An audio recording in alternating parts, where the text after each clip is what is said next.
episode of the podcast. Today we've got a returning guest, few and far between. We've got Steve Lowndes with us, who's our resident sales expert, sales trainer of great esteem. Those of you who haven't seen the previous episode, how would you describe yourself, and what gives you that credibility as a sales trainer? God, there you go. Great question. What gives me the credibility? Actually, I'll tell you what it isn't. What doesn't give me great credibility is the claim that I'm the greatest salesperson ever. So you don't expect some apprentice style pitch where I go, "Oh, I can sell ice to the Eskimos" or whatever. No, not at all. I'm still trying to learn my craft. I've been in sales for 30 odd years. I'm still probably doing a lot of it wrong. I'm still trying to work through my craft. I think where I come from though is probably for the last 15 or so years, I've been working with businesses, working with their sales teams, trying to help them improve, get better results, better skills and better structures around that. And in that time, I've probably worked with tens of thousands of salespeople. Tens of thousands. So you can imagine I've seen everything from the very average to the good to the exceptionally good salespeople. And over that time, I've noticed what do great salespeople do that average salespeople don't. And that's kind of where I come from. So when I go into any training room or any business, I don't go in and go, "You should do what I do." I go, "Why don't we start to model what I've seen really great salespeople do?" So that probably is where I think, to use the word credibility, that's probably where my credibility comes from. And together with Bryn Thompson, who's also been a guest a few times on this podcast, a couple of years back, we gathered all those thoughts and ideas into our book, Transformational Selling. Which I've read. Yes. And coming from a bit of a sales background, 2-3 years in recruitment and then selling advertising online. It was really interesting, actually, and to be able to put that down so clearly was nice to see. Actually, I think it's definitely, if you're in that business, a useful thing to read, because what we all do is we know what we should be doing.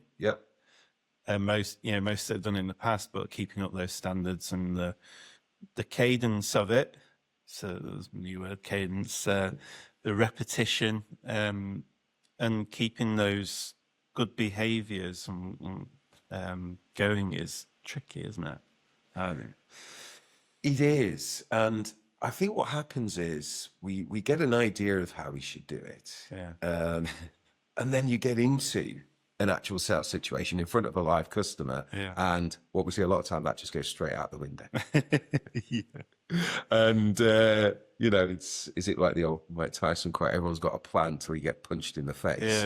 And I think most people, and, and we'll talk about this a little bit today, but, the classic one is, salespeople, I need to ask more questions. I need to ask more questions. And then they get into a client-facing situation, and the first thing the client does is, "So what do you do then?"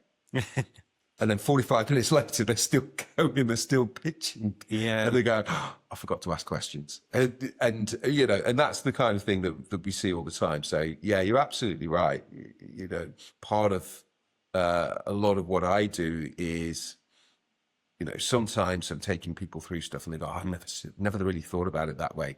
And sometimes I take people through stuff and they go, "Yeah, I know I should be doing it." But I end up, what can we do to kind of change the way and stop me going down those rabbit holes that I go down? So,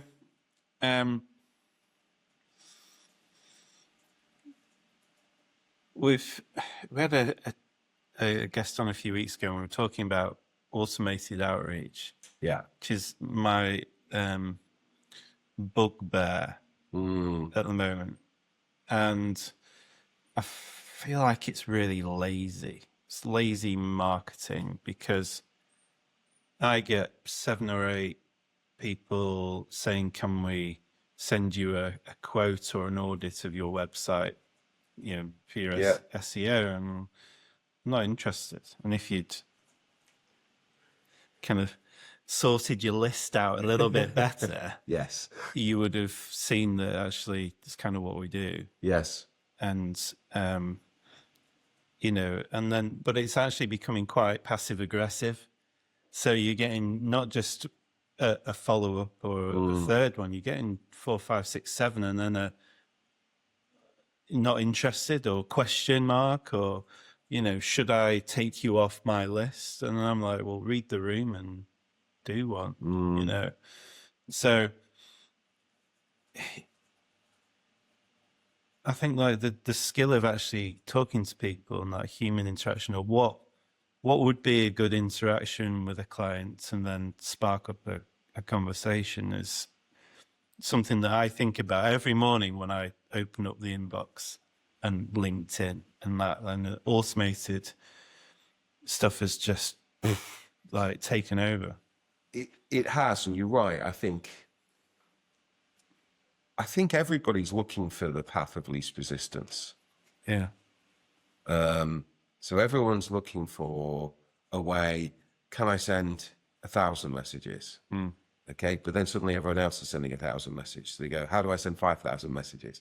How do I send 20,000? How do I send 100,000? And all that happens is, in that particular case, email, for example, inboxes get swamped. Yeah. Response rates go down, even open rates, and even people reading the email, that becomes less and less. And they go, well, what's the answer to that? Well, if only a fraction of people are opening these emails and reading them, send more. And we just end up with ever decreasing circles. So, what it comes down to, and I think, you've got two ways of doing this. You either go all in on volume, and it's the old proverbial chuck enough shit at the wall and some of it will stick. Yeah. So you either go that route, or you go the other route and go, no, we're going to do this properly. I'm going to do this the hard way, but I'm going to do it the hard way because what I'm trying to create is a human to human interaction. Yeah. And ultimately, that's what sales is going to be about as we move forward. It's about human to human interaction. Nothing wrong in using AI or any other tool to support that interaction. Nothing wrong in using it to do a bit of research around who you might be reaching out to, finding out more information either about your typical target customer or that specific customer that you're reaching out to. So nothing wrong in doing that. But I think actually anything that's a shortcut, as we know, anything that shortcuts all of that probably misses the mark. And I think the ultimate irony is one of the most common messages I get is from companies claiming that they can personalize on scale to help with my outreach. And I go, imagine if you could send 10,000 personalized emails using our AI tool. And I look at it and go, why didn't you use the tool on this email you sent me? Because there's nothing personalized about this whatsoever. So again, clearly, but it's just appealing to people who are looking to take the path of least resistance. The path of least work. Path of least work, path of least resistance, chuck enough out there, fine, that's one route. But I think what we're now really starting to see with a lot of businesses is they're switching the other way now, and they're going, actually, the way to stand out is to do the opposite. Is to go the other way and actually do the hard yards, but be very clear about who we're reaching out to. So instead of sending 100,000 people, for example, sending your SEO service email to a company that does that, it just clearly doesn't make any sense. But actually, if we're only going to send 100 emails rather than 100,000 emails, let's really target who we're sending it to and why. So let's be really focused on who we're trying to sell to, and or who we're trying to, at least in this first case, market ourselves to. Be really specific about who we're sending out to. Make it more personalized, make it stand out, and use multiple channels to open up the conversation. We spoke about when we were planning the chat about the 5 big things that are hampering sales or causing them to fall down or Yeah. not happen at the moment. What would you say they are? Yeah. It's interesting. We had a conversation off air before you came on, and you were saying, so what's changed in sales? And everything was to be, and you go, everything and nothing is the honest answer to that. And there's two reasons. Yeah, of course, technology and external events and everything else all starting to change. And there's lots and lots of changes around that sense. But what hasn't changed, and I think is really interesting, is the human brain. Yeah. So technology's evolved around. Our brains haven't really changed in its wiring for 100,000 years, if you like, or whatever. That's going to annoy some creationists out there. But look, our brains haven't really evolved much, so they haven't caught up on that. And selling is still about that human interaction between people. And we're still getting the stuff wrong now that we were getting wrong 20, 30 years ago. And we still see it now, sometimes because it's not always easy to get it right. And sometimes because, and actually, here's one way in which technology can really help us, is we can use technology to help guide us a little bit more around where we're perhaps not getting it right. But yeah, there's 5 things that, there's more than 5 things, but there's 5 key things I think I've spotted that I think are really getting in the way of, and if you're a salesperson, or if you're managing a sales team, or if you're running a small business where you've got to sell, here's, these kind of the things that I'm seeing time and time again that I think are making us less effective as salespeople. Yeah. And I think the first one is really simply, we're just pitching too soon. 100%. And, to give you a bit of history, the idea of consultative selling, okay, and consultative selling is a very simple process. It said, let me ask some questions first, understand a bit more about you and where your pain points might be, and then I'll pitch what I do and show you how I can solve those pains. Really simple process. Okay. Probably first came to light, I think, in about the 1970s, the 1980s. So I think some of the big tech giants, IBM, were investing in sales, and this idea of consultative selling was coming out. It's when people started to write about it, research it, and of course, it made perfect sense. Why pitch until you've understood the context against which you're pitching? Right? So that's consultative selling. That's been around for the best part of 50 years. So you'd think we'd have adopted it by now. And still, I see salespeople, and sometimes they think they're being consultative. They think they're being consultative. I ask a few questions. But the moment they get the first opportunity to pitch, they're still diving in. And they're still diving in really early. And, I'll give you an example. That example I gave you earlier. Someone says, well, what do you guys do?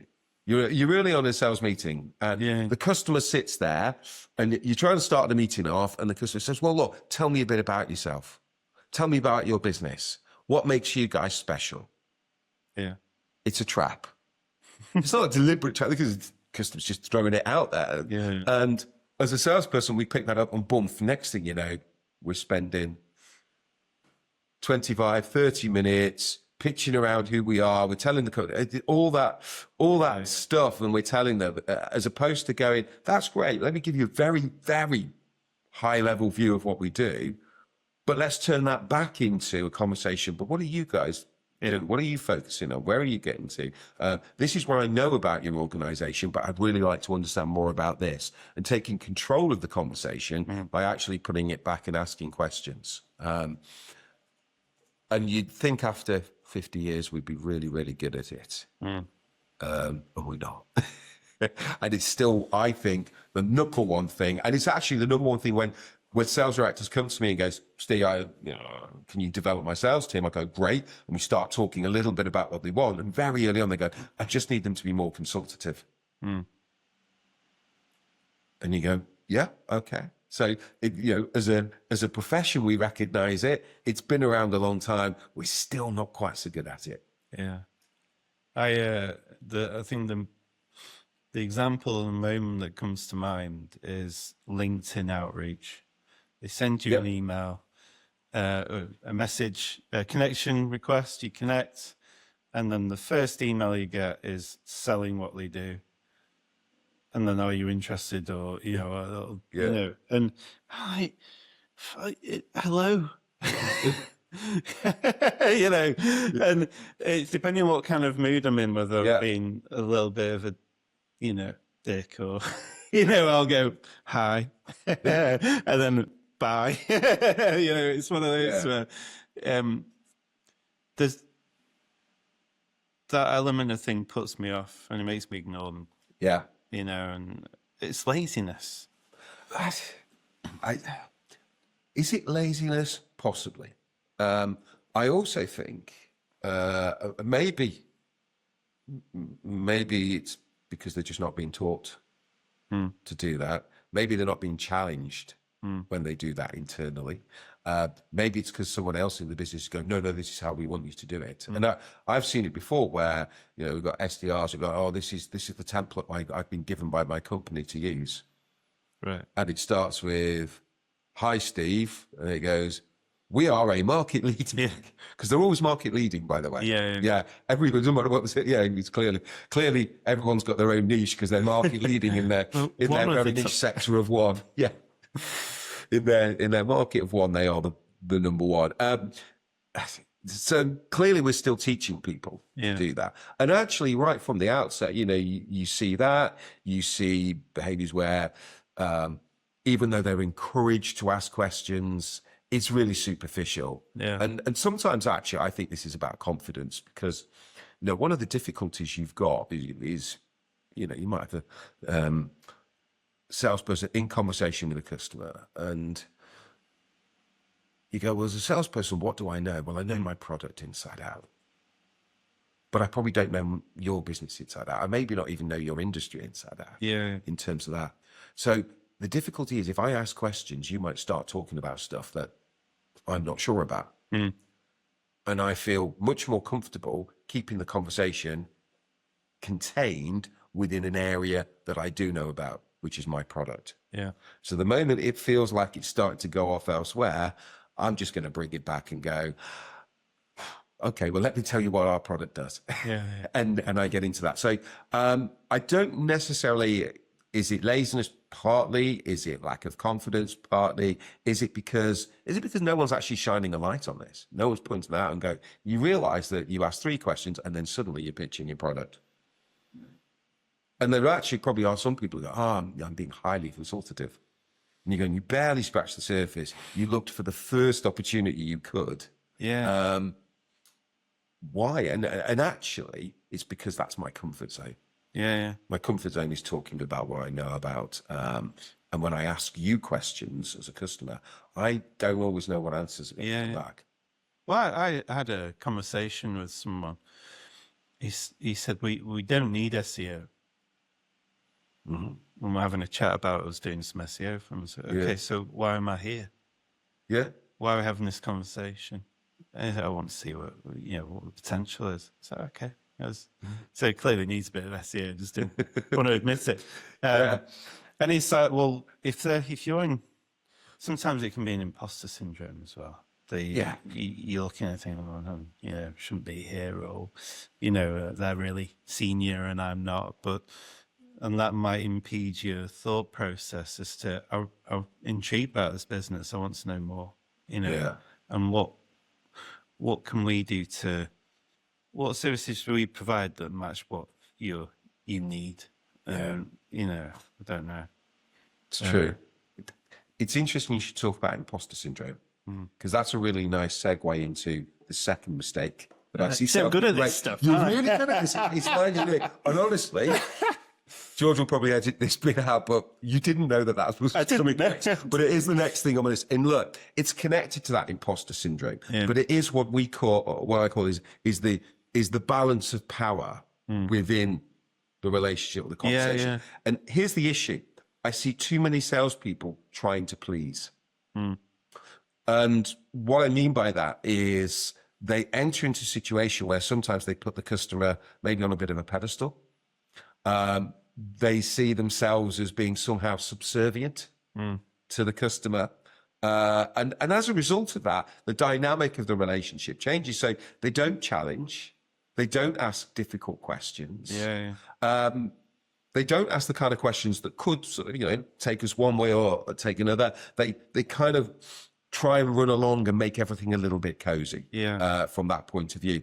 And exactly as you were saying, someone sits there and goes, I don't need SEO.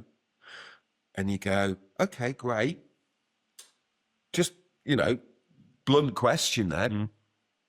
What's your driver for being here and having this conversation? And I'm asking that now. If I'm kind of subservient and seeing my customer at a different level, they say, oh, I don't really need that. What am I likely to do? I'm likely to go, oh, well, yeah, okay. And then maybe I'll try and pitch a little bit, go, oh, maybe you need this instead, or, oh, you don't need SEO. Oh, well, we do some other services. What about and I end up going down that route rather than actually going, okay, well, that's fine. What was your main purpose behind this conversation? Yeah. What is your biggest driver then? Because if it's not that, I must be here for a reason. or maybe I'm not. And I know maybe we're here by chat, but it can't just be that. Yeah, exactly. And look, but the key part around is trying too much to please. So let me give you a couple of examples of that. So a simple example might be, you hear a lot of salespeople talk about getting ghosted. Yeah. And in particular, I see a lot of salespeople go, how do you avoid getting ghosted after sending a proposal? Right. So this is a hobby horse I've been on for a while now. And I go, so hang on a second. So what you agreed to do at the last meeting was the customer said, that sounds interesting, send me a proposal. And you, being eager to please, went, yeah, I'll spend some time putting a proposal and sending it through to you. Yeah. And you go, so you've just agreed to go and do some free work for your customer to send something through to them. And the answer actually isn't what most people think it is, which is, well, agree a next meeting after you've sent the proposal when you can talk about it. And I go, well, no, you're just creating the same problem there, because they get the work up front and they might meet you later on. It's like, you want a proposal? That's great. When can we meet so I can take you through it? You don't get my proposal until you turn up at the meeting. And I'll present it to you then. Then I'll send it you after, but I need an hour in your calendar so I can run you through it. Yeah. No meeting, and I've had it before where, particularly when you're in a bit of a competitive situation, someone will go, well, we are talking to 2 or 3 others. So what we'd like you to do is we've asked everyone to send a through a proposal and then we'll choose who we're going to go on to the next step with. I go, well, yeah, actually, can I just take a step back on that and go, it'll be much more beneficial for everybody if we can sit down and go through it. Yeah. Because I can walk you through it. You can ask questions. I can ask questions of you.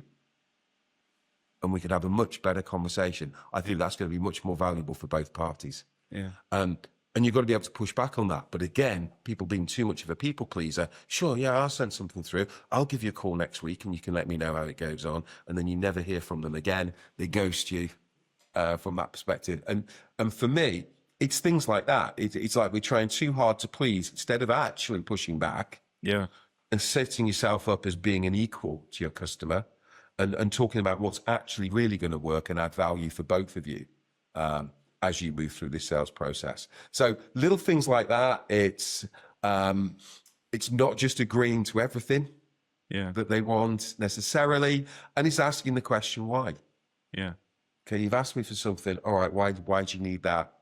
Is there something different that I can provide that might be better? So trying to please instead of actually maybe challenging back more often, either about the process or about the customer's needs. Yeah. But when we go in with that subservient kind of mindset, we end up playing along with it rather than actually doing what we're there to do, which is challenge, ask difficult questions, open up insights, and offer some solid advice.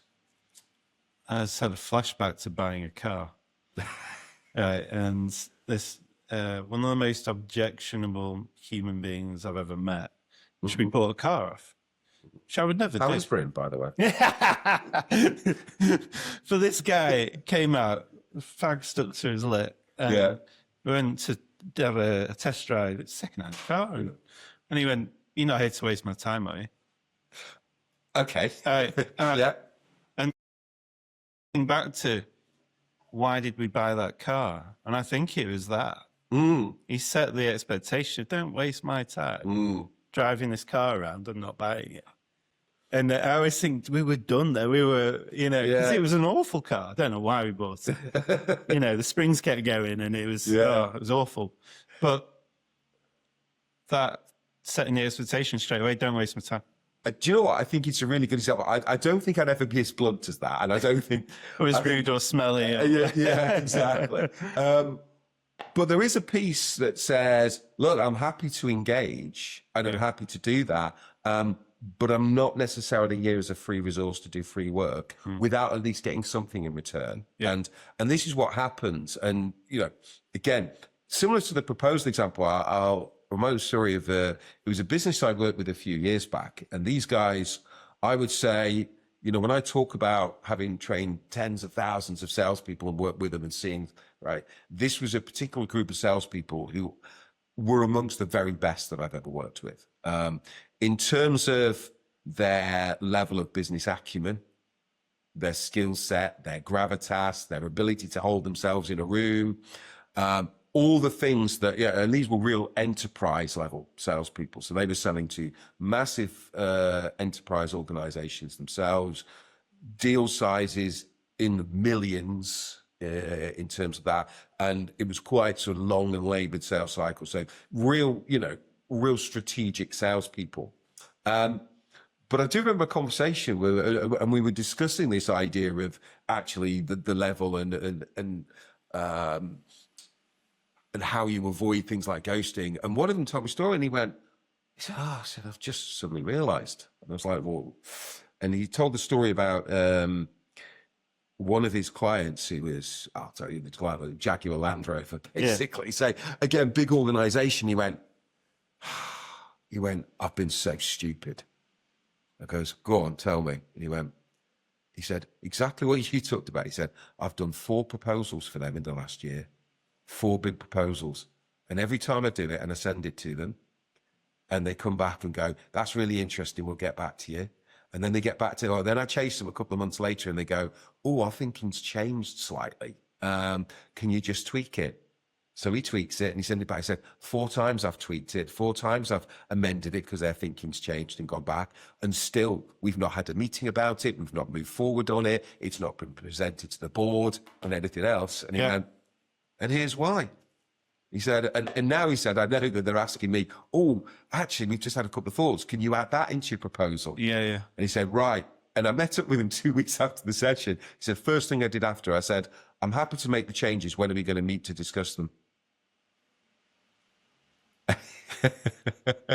And he said, and if you want to see the changes, let's get some time in the calendar. And he said, and they sort of pushed back and he went, no, he said, I've delivered 4 proposals for you now and we've not even talked about them. He said, we had it in the diary. I went in. He said, I didn't send it up front.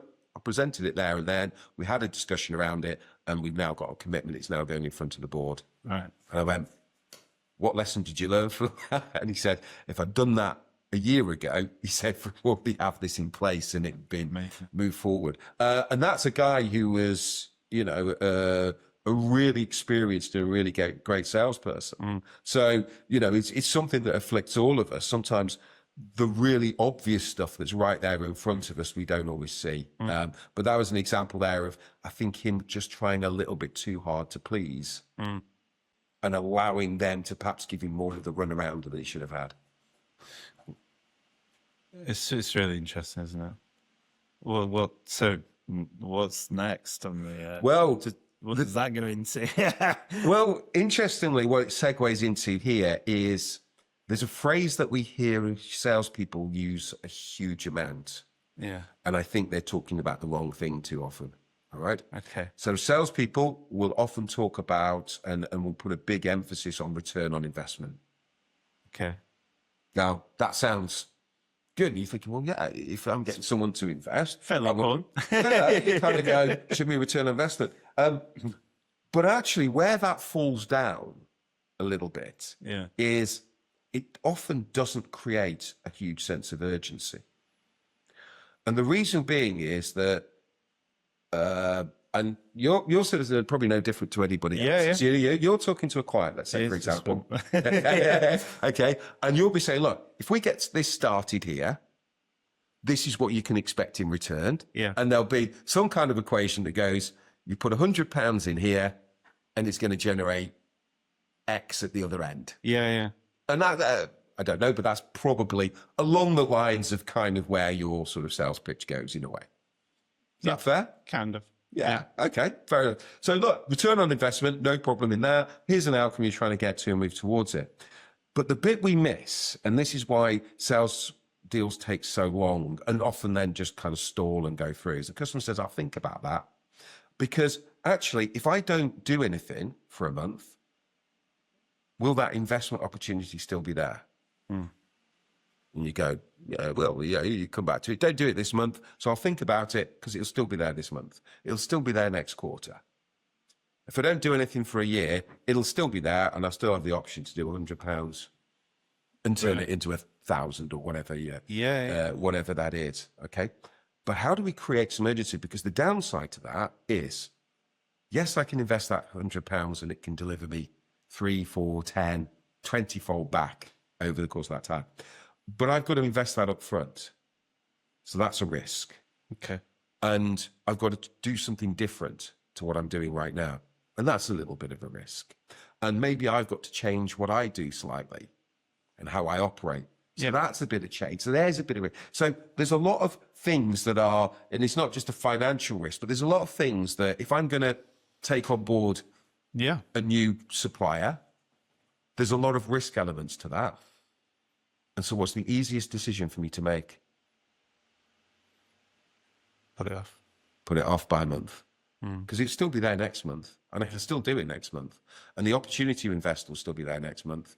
And I can put it off because next month will always be better. Because you'll be in a better position to do that next month. Or you'll have that project out the way and now you can focus on that next month. And that's why things stall. Yeah. Right. Because there's a lack of urgency from the customer because they can always do it again. They can always do it right now. Right. Can always I'm going to start my gym program next week. Diet starts.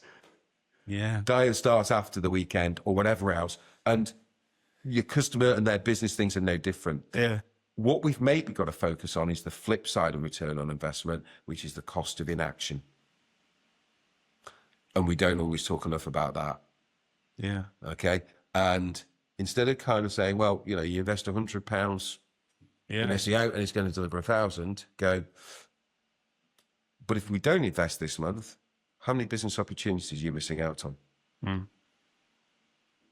Or if you're trying to achieve an outcome by a particular point further down the line. So let's say, for example, you're a seasonal business and you go, summer's our biggest time of the year, you know, because of what we do. Summer, we do a bit over the winter, but summer's really big for us. You go, so we want to be able to capitalize on that.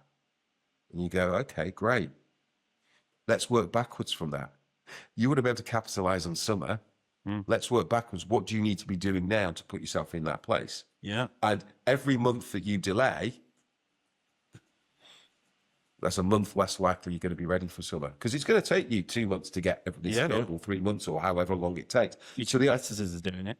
And your competitor, well, here you go. And actually, if you're not, you're going to be behind them as opposed to ahead of them. Brilliant example. That's an example of the cost of inaction. The cost of inaction means you'll be a month behind your competitors who are already doing this. So the key to that whole kind of sales piece is not just, you know, and there's two ways we get the cost of inaction. You either get the cost of inaction from going, if there's a particular date or a particular point in the future where you need to achieve a set of results by. So whether it's you've got to show your board of investors by the end of the year how much you've grown, or whether it's I want to capitalize on Christmas or summer or whatever a big time of year is, or I need to, you know, whatever that kind of timeline is, work backwards from that and go, every month that we delay impacts your ability to be able to achieve that objective. Or every month that you delay, this is how much you lose as a result of not having. And it's having that flip side of it. And I think, yeah, return on investment sounds great from a hypothetical reason of why we should do it.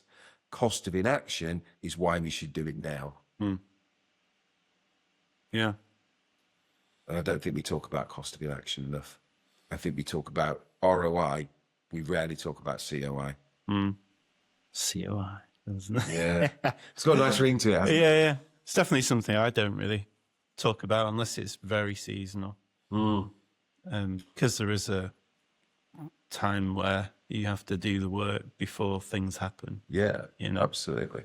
But even if it's not a seasonal thing for one of your customers, there is a case of, okay, you can sit on this for 3 months, but how much have you lost? Yeah.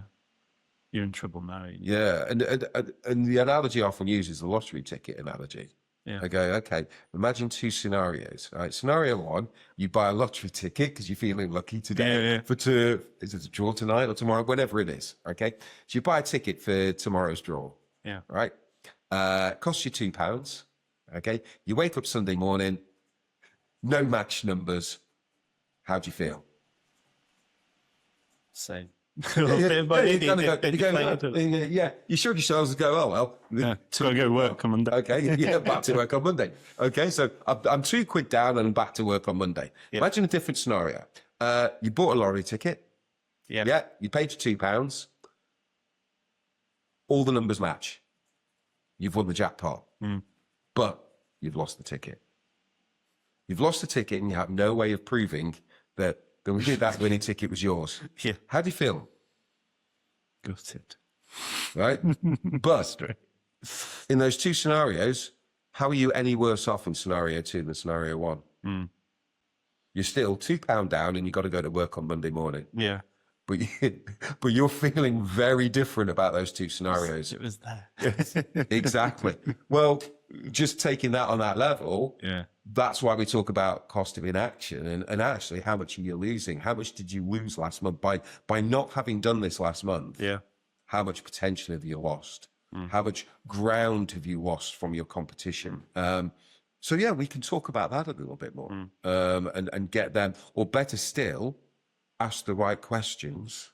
So I'm not going to tell you how much ground you've lost, because back to the consultative selling piece. Yeah. But maybe I can ask you to think about how much ground you might have lost. You tell me how much ground you've lost. Yeah. And suddenly now it's a little bit more powerful from that perspective. So yeah, COI, not necessarily just ROI. I think we can talk about both. Think about the last sales meeting I had with a client, and they brought that up. I didn't ask it. Right, okay. They did it for me, really. Brilliant. So yeah, it makes sense. Well, you say they brought it up without you asking. I'd be interested actually, because you go back. I'm trying to think about it. There were probably, I mean, great if they did. Yeah. Maybe there were things that you talked about that sort of led that train of thought. But the key thing I was saying, and my recommendation you moving forward is, even if they thought about it themselves, go, all right, how do I lead somebody else to have that same epiphany moment around that? And actually, maybe those are the kinds of conversations that I should be encouraging my customers to have. Well, I asked them, did they feel there was more competition in their area at the moment? And that kind of sparked up the chat about it. There you go. Well, that's great. There you go. Great question to ask on your next sales meeting with your next. What's the competition look like? Yeah, and again, I think that's again starts to drive that. Not just great that we can manage to achieve this, but actually how much are you losing out currently? Yeah, and that's what will drive more urgency. Yeah.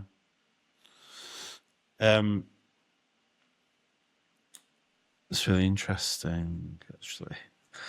What's next? Well, the next 2 things. Again, sounds quite counterintuitive here. Yeah. But it's this idea of let's take the old adage. The old adage is under promise and over deliver. Right? And we all get the idea of that. It's not over-promising. Obviously, salespeople have a habit of over-promising. But actually, there's a more important route than this. And this is a little bit about transparency and being upfront about where you're at and what you can do. So if we take a simple, there's been some good research done on this, but if you look on, say, Amazon, for example, and you'd go, if you've got two products, and you're thinking about, product A and product B, and you look at the reviews, right? And both have got around 100 reviews. One's got 100 5-star reviews, and the other's got 100 reviews, averaging around 4.3, 4.4. Which one are you going for? Well, you'd also look at how they've responded to those, the ones that are less than 5. Yeah. So you'd think that's more of a real business. And this is the point. And actually, and you're looking at, surely 100. It feels counterintuitive, but actually people will lean more towards the 100 when it's about, 4.3, 4. And they actually reckon about 4.2 to 4.6 is your best star rating on Amazon or Google or whatever you're using. And why is that? Well, because that's much more believable. Yeah. No one believes 100 5-star. No one believes that your product is perfect. Yeah. And the moment you try and state that you've got the perfect solution, you undermine your credibility, because somewhere in the customer's mind they go, yeah, but nothing's ever perfect. So transparency means actually just being clear about what you are good at and maybe what you're not good at. The idea being is, instead of saying, yeah, every one of my customers, and we go through this process and everybody wins. Yeah. And it's always brilliant. Yeah. As opposed to going, we don't always get it right. It doesn't always work. It doesn't work. Here's the situations where it doesn't work. Here's the times when actually it hasn't yielded as a result. And what's really interesting about that is sometimes even when you lead with some of your faults or what you can't do, when you talk about what you can do and the results that you can achieve, that's much more grounded in credibility around that. So it's about that idea of not hiding maybe I don't want to play the weaknesses or the flaws or whatever, but not hiding the areas that you can't do. Yeah. Just being really upfront and open about that and saying, actually, it isn't going to be this, and we're not going to be able to offer that. But here's what we can offer, and here's why that works for people. If you need that, we're not the company for you. Yeah. If you need that, let me tell you why I think this is going to work. And it's that idea of stop trying to present yourself as the 5-star, as the 5-star product or solution in terms of that. Be transparent about what you're good at. Be transparent about the limitations that it comes in. And, one thing that I found has actually worked really, really well is something, and I don't do it all the time, it depends on the nature of the customer, but sometimes if I'm presenting back to a group of decision makers about maybe a program that I want to run, I'll actually lead, and one of my first slides will be why sales training fails. And I'll go, here's 5 reasons why a sales training program might fail. Yeah. And all 5 of those this is a risk. You invest in this program we're talking about, these are the risks. Now, what I want to do over the next half an hour, 40 minutes is talk to you about how I've structured it to try and minimize or prevent that happening. Yeah. But suddenly credibility around what you're, and people really buy into that. So yeah, let's stop overestimating, and companies go, we've got the perfect solution. Right? If you've ever found yourself saying it's the perfect solution for you, stop saying it, because the moment you do that, you've actually undermined your own credibility. Much better to say, actually, we've got a really good solution for you. Or even just, it's a good solution for you. That is actually far more powerful than trying to over embellish it. Back to our, market leading, Well, I mean, the one thing for me is, if you're selling SEO, you're not selling SEO, you're selling confidence that you will look after them. Yep. Because they might not have an appreciation of the work done, or they might have been burned in the past, or they're looking for some more. So you sound like confidence and honesty, and saying, and being realistic with them and saying, look, if keywords have gone down, we'll tell you. And we'll tell you why and what we're going to do about it, rather than, I'm going to give you some random keyword, which I see all the time. One that doesn't really relate it, but that's gone up this month and all the rest haven't. And you're like, what, what always amazes me, the stuff that I see and I get sent other reports from other agencies. I'm not selling SEO really. I'm selling the fact that we've got confidence that we will treat you like adults, explain everything, give you proof of work, and the results and why. And then there's an understanding there. And that's why we keep clients for quite a long time, And it's that, like you say, it's that transparency, because we're going to try some things that might work for a bit and then they might not work. Yeah.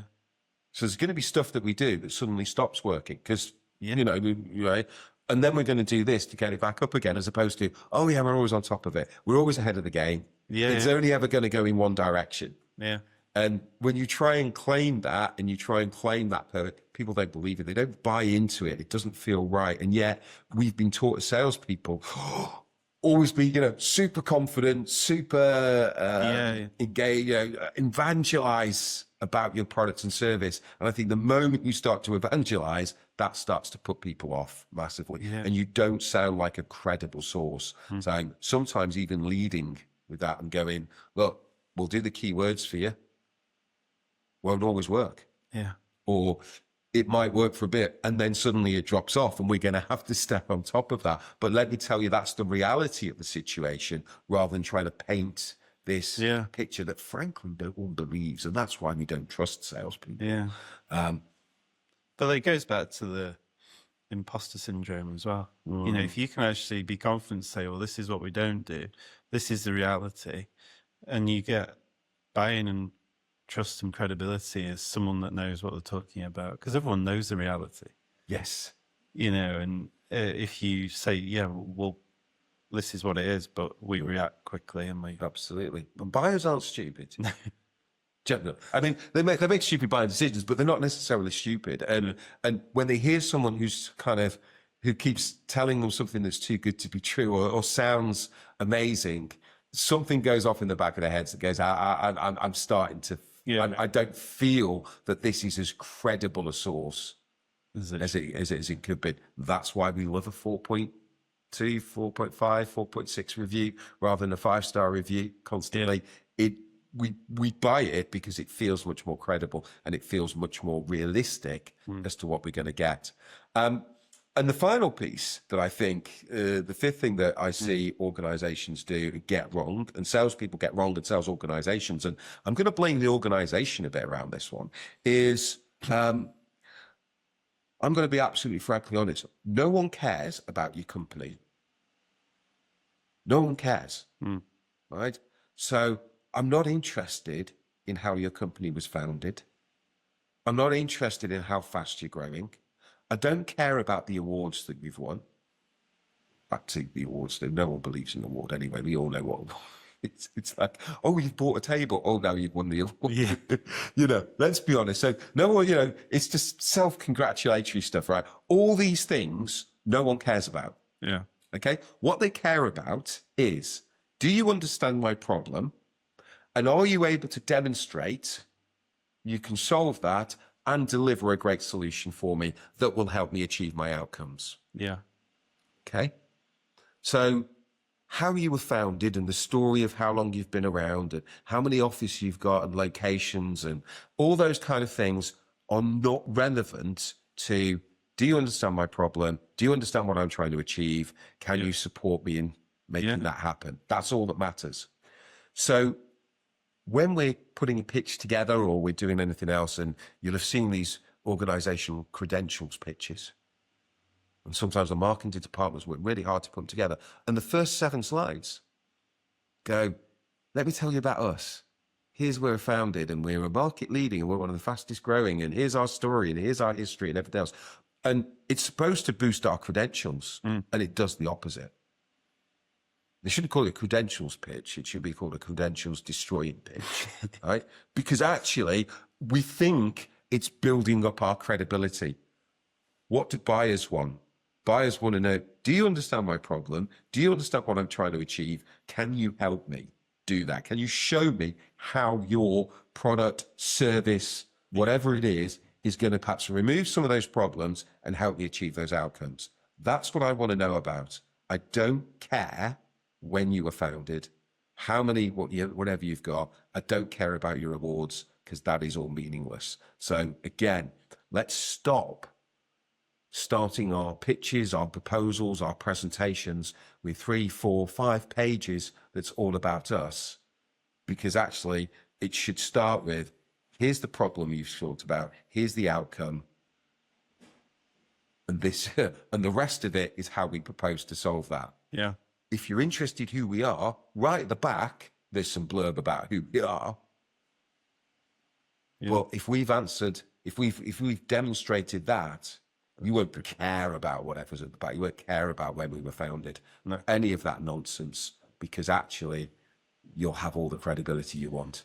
Well, whether you founded last week or 20 years ago, it means nothing. And yet people kind of think, oh, we've been around for 180 years. And it's kind of, world's moved on a lot since then. Yeah. We've done it. Okay. And unless that's massively relevant, but I think for the most part, it's just that, it's just, let's not talk about us. Let's talk about you. And I think that, again, is the biggest mistake we make in sales. And it comes right back full circle when you were talking about that, those emails that you get sent, right? Do they open up and go, hi, James, and then talk about a problem that you might be facing? Or do they just go straight in with, here's who we are and here's what we do, and can I tell a little about us, and we're a market leading and we do this and we're able to achieve this, and all those kind of things, and they make it all about themselves rather than going, hi, James, this a problem that you face? Is this something that you've seen? If it is, maybe we can have a chat. If not, have a great day. That's a much better way of getting your conversation started than trying to hope that you go, oh, well, I woke up this morning thinking, oh, I do hope a market leading firm around this contacts me. I'd so like to hear more about their story, as opposed to I woke up this morning going, I've got this problem that if I don't solve, it's going to impact my business. That's what people need to hear from you. Yeah, it's so funny, isn't it? I always think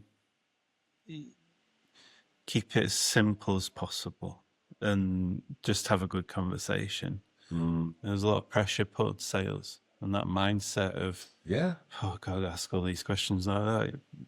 Going at the moment, the emails I get are, we've scanned your site, or there's lots of good things about it, but we can help here, and or they try and butter me up, say, oh, we watched the last episode of the podcast.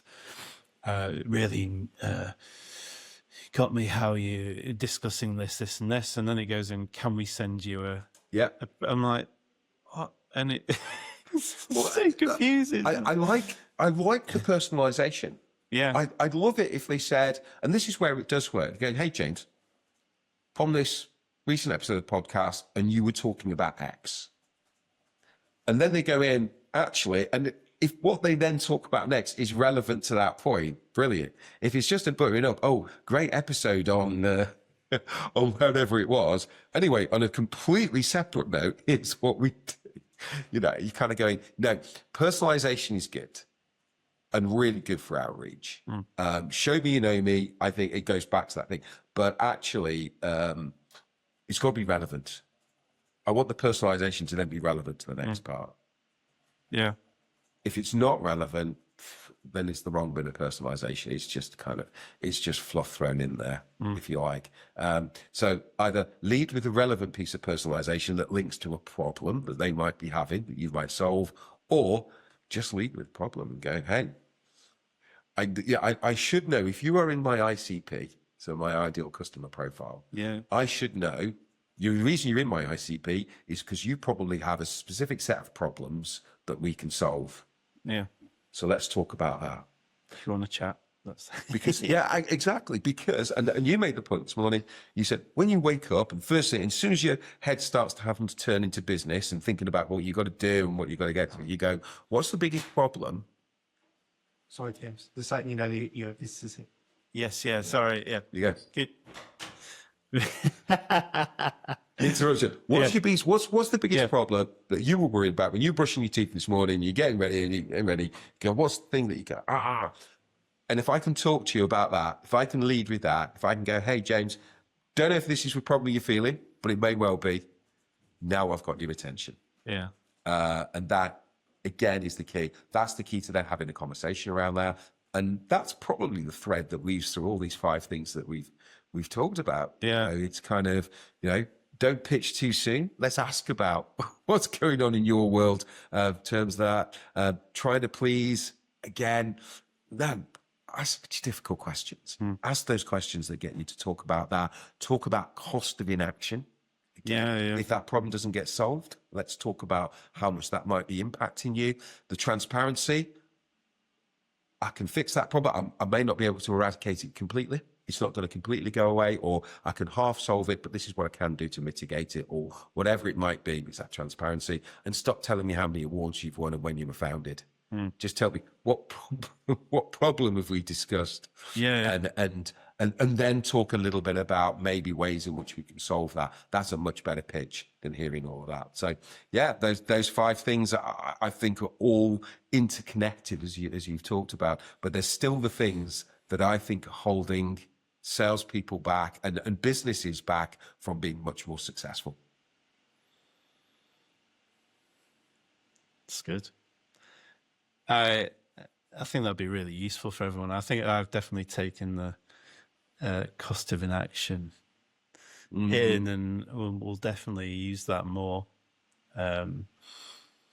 It's funny, isn't it? I'm kind of borderline obsessed with sales, even though I spent years hating it. And I think that was because of what I was in at the time, and it was like 300 calls a day or whatever it was, and I just couldn't hack it. It got too much for me.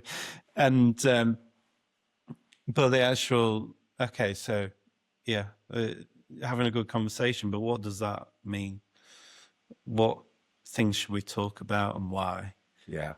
And how should you leave it at the end? And all things that are still issues by the sounds of it for sales and sales teams. And we've come a long way. Yeah, we have. Back. It's like we've come a long way. Our understanding and the methodologies and everything we have around that. But actually, if you were to watch a typical sales conversation, you might ask the question, actually, how far have we really moved? Our understanding of sales has moved on, but actually our practical application of it, in some cases, hasn't really moved very far from where it was going back 50 years when the idea of consultative selling was first sort of mooted, if you like. I'm not sure really how far we've moved on. What a great place to finish. Steve, really appreciate you coming in. It's always insightful and useful, I think, especially for business owners and that have to do a bit of sales. And I've got a friend that says everything is sales. I kind of believe that, but also, but thank you for coming in. And, Brilliant. I've loved it, as always, James. nice one, man.